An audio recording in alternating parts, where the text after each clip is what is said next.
why the sub-locations are expensive is because you have to employ somebody afresh.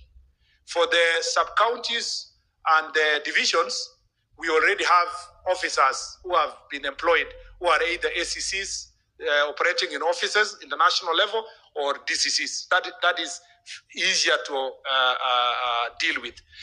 However, Mr. Speaker, we are sending DCCs and ACCs to places where there are no offices.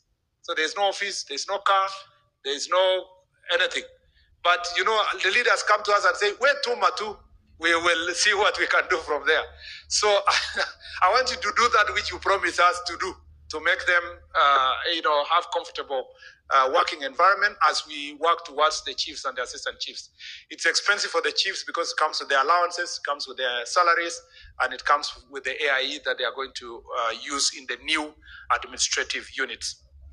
On the question, and that should answer the question of Honorable Rueda. Kiunga sub-county is not yet gazetted. So it's among the, if we are unable to beat the budget of those not gazetted, the biggest challenge is to deal with now new ones. However, as I promised in this floor, on this platform, we are going to take care of a few of the counties that were, they didn't get gazetted units because of political marginalization and other reasons. You know, somebody who was sitting in office that time may not have considered Kiunga to be important, or some other sub-counties that already have the list. So in the fullness of time, and not later than June this year, we can gazette a few of them to take care of that affirmative action, including Kiunga. So you have my word. Don't need to harass the speaker. You have my word, and you know the reasons why we are unable to do that. On the chief of Kiunga, I know what you're talking about. It speaks to what Honorable Isiolo Women Representative had spoken to Honorable Mumina, which is this question of pastoralism moving with our location or moving with our chief and so forth. But we should not put so much emotions the way you did, because a security issue should find a friendly way of resolving that matter. On the question of staying police officers, I've responded. Number 9, Honorable Kemei, on the curfew issue of Lamu, we will review the curfew. You do not ask, but let me respond. We review the curfew, Mr. Speaker, the day the security situation improves, to allow us to review the curfew. Mr. Speaker, on Honorable Kemei, I'd asked about teachers. I think it's not right to beat any teacher because the results of your children are not meeting the standards. Failure in school is not a factor.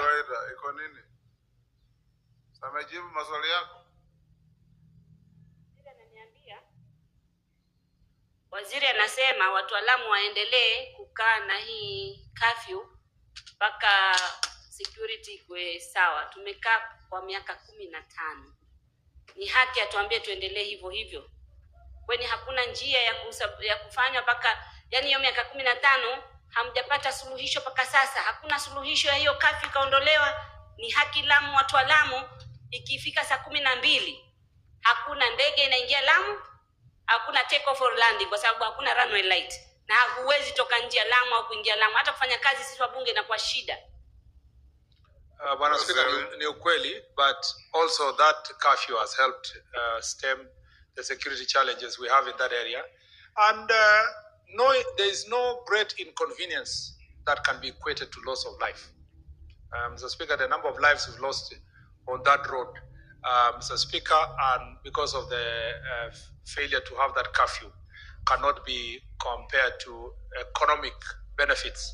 We can suffer inconvenience, but to save lives. So with the situation, particularly Honorable Rueda, at this point in time, when we are approaching elections, and we know what has happened in Lamu before around election time, we have to be very careful when we are dealing with security assessment and security measures that will save lives. So we will review this in the fullness of time. Mr. Speaker, on the question of Honorable Kemei, I must say that I don't think it is right to beat teachers because of poor results. Poor results, Mr. Speaker. I am not an educationist, but I taught for 5 years. And Mr. Speaker, even though it was a university level, but Mr. Speaker, failure in school is a combination of many factors. It's facilities in that school. It is the diligence of the parents. How do you wait? How do you wait your child until the end of until the examination year for you to know even what was going on in school? You know, some of those schools, some of these schools we call top schools in the country, we parents are being harassed all the time to be in school with your child, to follow the progress of your child. But we are all sitting down and waiting in the neighboring school, especially if it's a day school, for a miracle during examination time, when you know that your child has not been doing well from Form 1, Form 2, Form 3, what will change in Form 4 and the last term, Mr. Speaker? So that we should not pour our frustrations on innocent teachers. But also the teachers may not be innocent, but you deal with it in good time and in using the right channels. Beating teachers, harassing teachers is not acceptable, Mr. Speaker. And I promise that the security team must look into all the reported cases of harassment or beating by teachers and must take very stern action. Mr. Speaker, that includes any cases of banned property in Litein High School. On the village elder, Mr. Joshua Mutai, I think I will look at how far the investigation has gone, but it's important to note that we take seriously the question of village elders. Thanks to Jukwaa Usalama, we agreed that as part of the proposals, we need to take care of our village elders by giving them a stipend of 3,000 shillings per month, which stipend begins after in the new financial year. So the process of vetting, verification, and registration is now ongoing, and thereafter it will be followed by appreciation of these village elders. On Honorable Makali, we have this is an issue that the Member of Parliament from around this game reserve, Honorable Rachel Nyamaya, has been on throughout in my office, privately, and so forth. And we agreed that KWS should take over the game reserve, and they were to sign an agreement with the county government. So the last time I engaged on this matter, Governor Malombe and Mr. Kanga, the DG KWS, had a meeting to see how they can agree for a management of the game reserve by KWS. Once government takes over that game reserve, it should help us now to manage it properly, because there are bandits operating from there with guns, so that they are stealing people's livestock and attacking grazers. Some of those grazers also are grazing there illegally. So the same issues must be dealt with objectively. Mr. Speaker, is it a government policy for a church to be tear gassed? Of course, Mr. Speaker, it is not, and I have, and I'm sure he's referring to the incident of Othaya. Mr. Speaker, it's only that sometimes by accident, when police are dealing with gangs. Let's start with what is the cause of the problem. The biggest problem is the gang-wielding politicians. Let's start with that. A politician who walks everywhere with goons and gangs, attracting his opponent to walk also around with goons and gangs. And they have no boundaries. They take their goons and gangs up to church, like it happened in Embakasi. So that for the police to deal with the goons and gangs before even the church service began, they had to lobby tear gas to separate the two. Thankfully, in the Embakasi situation, we managed to ensure that in the Embakasi situation, we managed to ensure that none of the gangs and no police officers got a tear gas to the church. But in the one of Othaya, Mr. Speaker, is a very, very strange phenomenon, because the reports is, Mr. Speaker, there is a confusion whether it was a police lobby tear gas or it was a tear gas that was carried by gangs themselves and goons of either of the politicians who are having political competition. I want to explain this very clearly. So the investigations are ongoing to establish whether there was a civilian who was carrying a gun and a canister or something and lobbed it inside the church. Be it as it may, notwithstanding the circumstances of that situation, I do not believe that any police officer should throw a tear gas inside a church, except, of course, if that church was not a church service, assuming that terrorists were hiding inside there. But you should never, churches should be a sacred place. And I speak this both as a son of a pastor, as a speaker, and as a Christian, and as a cabinet secretary. That is the place that should never be defiled by any politicians, whether you are supporting side A or side B. That should not be condoned. And as you know, the IG has promised that investigations, once they establish the facts and the persons involved, they will be charged in a court of law. As a speaker, I'd like also to add that is this a government policy? Okay, promotion of officers and transfers, I've said as much. I think that's all I wish to say, Mr. Speaker. Honorable members, I will. Which one is unanswered? Member for Kajiado North. Thank you, Speaker. The issue of Kitengela, he rightly answered the issue of Karatina. It was asked by Ichongwa, we rarely agree. But Kitengela issue, a senior DCI officer is a suspect in this question. He said from the police officer who shot somebody in Karatina, the OCS can even be taken to task about it. What about the Kitengela issue? Because it has not gone to court. Investigation has been done. The DPP has even given recommendation. What is it that is not happening about the Kitengela and even the cover-up that the DCI wants to do over that issue? Sorry, that was an oversight, Mr. Speaker. Yes. If I can do as follow-up. Where police officers are involved, usually it is not them to investigate themselves. It is the IPOA to do so. Because these were not obvious circumstances. For the case of Mathira, yeah, it was Karatina. It was straightforward. You know, thanks to CCTV cameras, you could tell exactly who it was, and disciplinary action was taken, and then the person arrested and charged. For the one for Kitengela, it needed further investigations by IPOA, and to the best of... Does IPOA have capacity to carry out criminal investigations?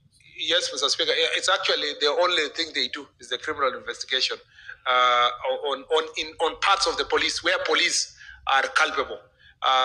But the police officers are cooperating. The National Police Service is cooperating to make sure that those mentioned officers, DCI officers, are taken through the legal process.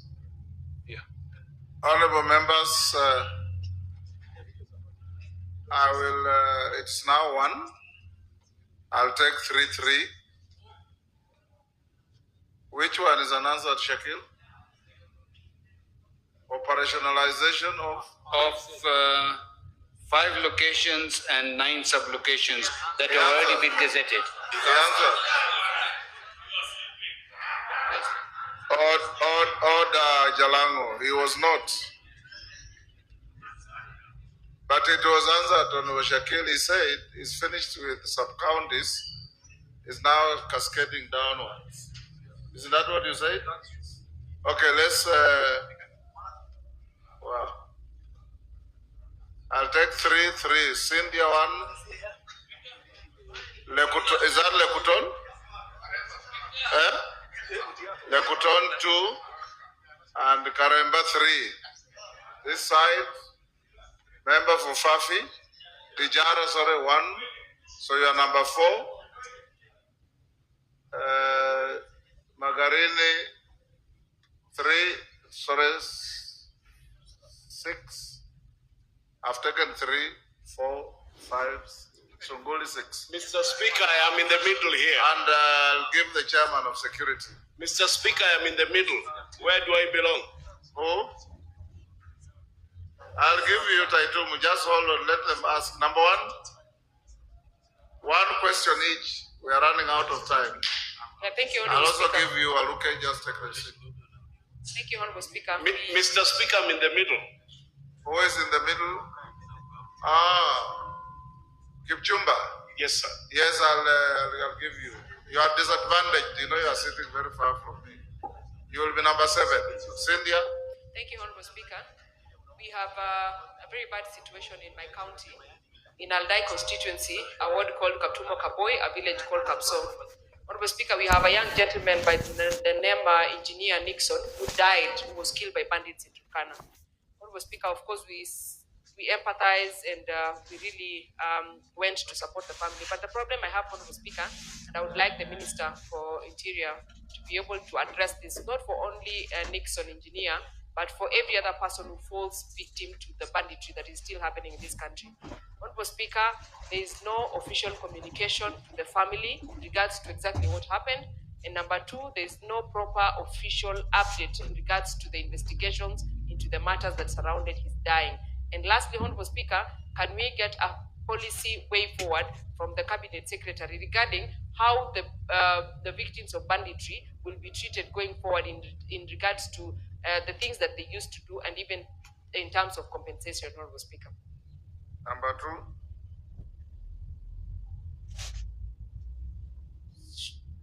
Thank you, Mr. Speaker. Mr. Speaker, I'd like to commend our able minister for his commitment We have run out of time. Stop to secure our nation, Minister. continue to give Kenyans hope. Mr. Speaker, I'll just make it mine quick. Mr. Speaker, there is a situation in Marsabit County at the moment, specifically in a place called Yale in Kargi Division, Laisham's constituency, that now demands a serious intervention, Mr. Speaker, because of this existing drought. And Mr. Speaker, I'd like the minister to put more emphasis, to put more troops there to help avert a volatile situation that could happen any time. And Mr. Speaker, therefore, I'd like to urge our minister to look into this problem because already we have one person shot yesterday, and to at least make sure that each person goes their own boundaries for us to have existing peace in that region. Thank you, Mr. Speaker. Number 3. Thank you, Honorable Speaker. Honorable Speaker, the security situation in Runyenjes constituency is currently very bad, and it has everything to do with the theft of farm produce. From the mango farmers to the avocado farmers to the banana farmers and lately to the coffee farmers. Initially, theft of farm produce and especially coffee used to happen in factories, in coffee factories. But it is now happening even in the farms, where the thieves are even cutting the stem and harvesting the coffee at the convenience of their homes and other places. So now, farmers in my constituency are seriously discouraged because you plant your mangoes, you plant your other crops, but you are not there to harvest and you don't benefit from it. So many have left the activity of farming, and the situation is so bad that it is being accelerated by the illicit brew, the availability of illicit brew and cheap liquor in the constituency. And this issue featured prominently in the Jukwaa la Usalama that was led by one CS Murkomen. So I would wish that the CS speaks to this issue because it is so bad and discouraging and has lowered the quality of life of my people in Runyenjes constituency. Please, CS, speak to this issue. Number 4. Thank you, Honorable Speaker. I want to talk about the issue of the Al-Shabaab attack in Bulugo town. Some 3 weeks ago, we lost a teacher and a chief. And the unfortunate part is that the office of the DIG or the Minister of Interior, they just went there without involving the local leaders. That is one concern I have. The other concern, 1 week later, I am not blaming the police officers or DCI or the anti-terror. There's a special team that they came there around midnight and they collected 2 wazis. One is Sambur Abdullah Olo and Mohammed Kainan, And after a long fight from the local community, they tracked those security guys from Hulugo town up to Garseni, which is over 200 kilometers, running after each other. Then they throwed out of the car the Sambur, who is an old man, 80 years. And until now, Mohammed Kainan is nowhere to be seen. So it's the people of Hulugo town.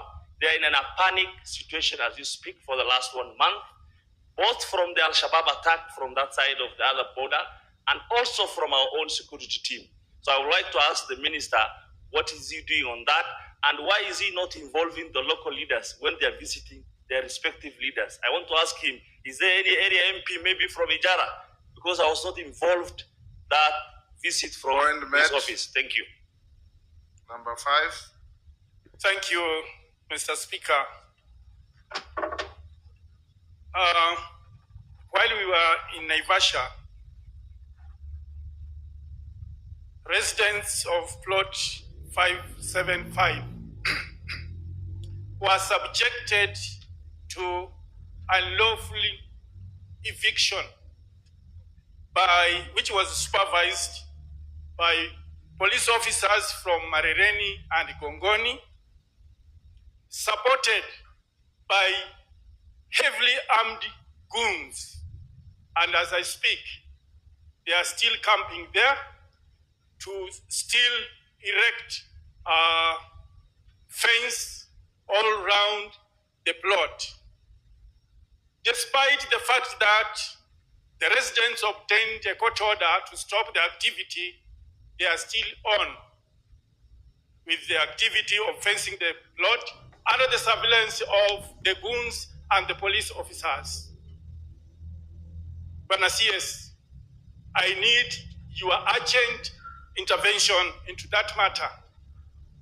At the same time, Kazuhoni residents are suffering malicious damage to their properties.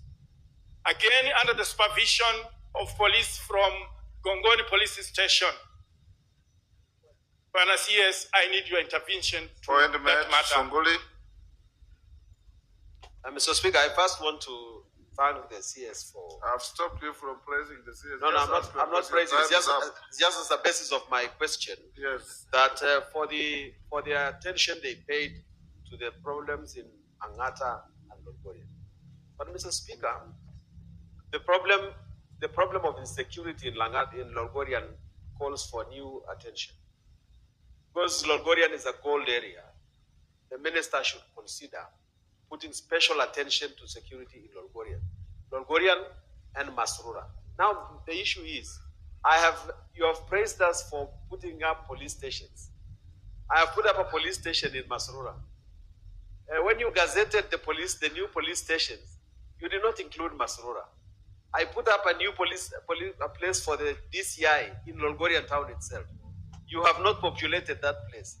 Could the minister, when you retreat to your office, please go and issue instructions that even before you gazette Masrura, that there should be policemen. Otherwise, the houses are just lying idle. Thank you, Point Mayor Tongoyo.